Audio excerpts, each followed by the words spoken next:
बहुत समय पहले की बात है। एक गांव में बहुत ही आलसी व्यक्ति रहता था। अपने आलस की वजह से वो ना तो कुछ काम करता, ना काम के बारे में ज्यादा सोचता, बस इधर उधर से किसी तरह अपने खाने की व्यवस्था कर लेता था। एक दिन वह व्यक्ति यूं ही टहलते टहलते जंगल की तरफ चले गया। जंगल में थोड़ा अंदर जाकर उसने देखा कि एक लोमड़ी लंगड़ा कर चल रही है। उसका एक पैर टूट गया था। लोमड़ी की ये हालत देखकर आलसी व्यक्ति सोचने लगा कि इस जंगल में अभी तक ये लोमड़ी जिंदा कैसे है। इसका किसी ने शिकार नहीं किया, इसे खाने के लिए मांस कैसे मिलता होगा। वह व्यक्ति लोमड़ी के पीछे पीछे चलने लगा ताकि उसे मालूम हो सके कि इसके खाने की व्यवस्था कैसे होती है। तभी उस व्यक्ति को शेर की दहाड़ सुनाई दी।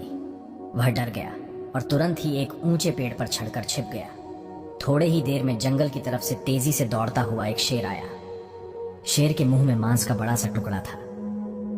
शेर की दहाड़ सुनकर वो लोमड़ी भी छुप गई। शेर इतना तेज दौड़कर आ रहा था कि उसके मुंह से मांस का एक टुकड़ा वहीं छूट गया और वो दौड़ता हुआ आगे निकल गया।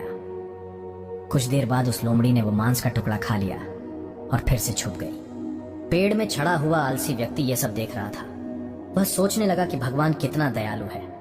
एक लोमड़ी के खाने की व्यवस्था भी भगवान कर रहे हैं। अब से मैं सिर्फ पूजा पाठ करूंगा और फिर भगवान मेरे लिए भी खाने की व्यवस्था जरूर करेंगे। ये सोचकर वह व्यक्ति अपने घर आ गया। घर आकर वह आलसी व्यक्ति पूजा पाठ में लग गया और इंतजार करने लगा कि भगवान की कृपा से उसे भी खाना मिल जाएगा। बैठे बैठे 5 दिन गुजर गए, लेकिन उसके खाने की व्यवस्था नहीं हो सकी।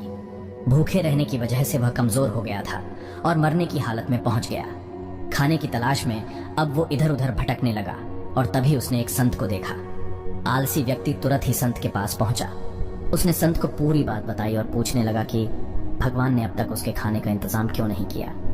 संत ने उससे कहा कि भगवान ने तुम्हें तुम्हारी इस तकलीफ के जरिए एक बहुत बड़ा संदेश दिया है, लेकिन अपने आलस की वजह से तुम तक वो संदेश भी नहीं पहुंच रहा है। तुम एक लोमड़ी की तरह बनना चाहते हो, जबकि वो लोमड़ी शारीरिक रूप से कमजोर थी और तुम अपने आलस की वजह से दुर्बल हो गए हो।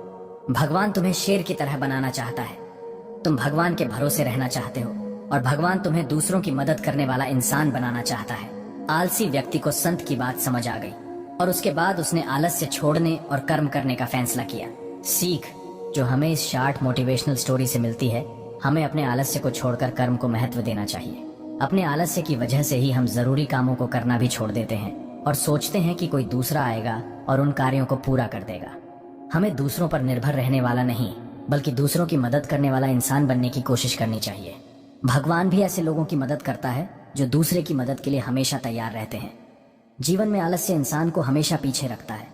आलस्य हमें उन कामों को करने से भी रोकता है जो हमारे लिए बहुत इंपॉर्टेंट होते हैं। आलस्य हमारी असफलता एक सबसे बड़ा कारण होता। दोस्तों को आलस्य को त्याग कर ही हम सफलता पा सकते हैं, इसलिए किसी भी काम को करने में आलस्य मत करो और ना ही कभी भी लाइफ में दूसरों के भरोसे बैठे रहो। अपने कार्यों की जिम्मेदारी स्वयं लेना सीखो और अपने हर काम को समय पर पूरा भी करो। अगर आपको हमारी यह वाली वीडियो पसंद आई हो तो कमेंट बॉक्स में हम आलस्य को छोड़े गए ऐसा जरूर से लिखना और उसके साथ ही इस वाली वीडियो को अपने दोस्तों के साथ शेयर करना।